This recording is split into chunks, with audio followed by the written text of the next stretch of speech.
அது திராவிட, நான் ஹிந்தி எதிர்ப்பு போராட்டத்தை திராவிட இயக்கத்தை போராட்டம் மட்டும் நான் ஒத்துக்கொள்ள மாட்டேன். அன்றைய தமிழ் இளைஞர்கள் எல்லோரும் போராடினாங்க. அதனால எல்லாருக்கும் அந்த பேர் இருக்கு. என்னோட திருமணத்திலேயே மரியாதைக்குரிய கலைஞர் என்ன பேசினாருன்னா, தமிழுக்கு எதிராக போராடி கொண்டிருக்கின்ற நேரத்துல தமிழிசைன்னு பேர் வச்சிருக்காருன்னு பேசினாரு. அதனால அப்படி பார்த்தா எங்க அப்பா திமுக கிடையாது, எங்க அப்பா ஒரு தேசிய கட்சியை சார்ந்தவர்கள் தான். எல்லா இளைஞர்களும் எதிர்த்து போராட்டம். இன்னைக்கும் சொல்றேன், மரியாதைக்குரிய மோடி அவர்கள் தமிழை மற்ற மாநிலங்களுக்கு கற்றுக் கொடுக்க சொல்லி இருக்கிறார்.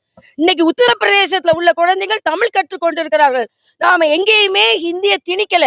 தயாநிதி மாறன் எப்போ புதிய கல்விக் கொள்கையை சொன்னாலும் தமிழை இந்தியை திணிக்கிறார்கள், இந்தியை திணிக்கிறான்னு சொல்ற. நேற்று கூட தர்மேந்திர பிரதான் சொல்லி இருக்கிறார், தாய்மொழி கல்வியை நாங்கள் ஊக்கப்படுத்துகிறோம்னு.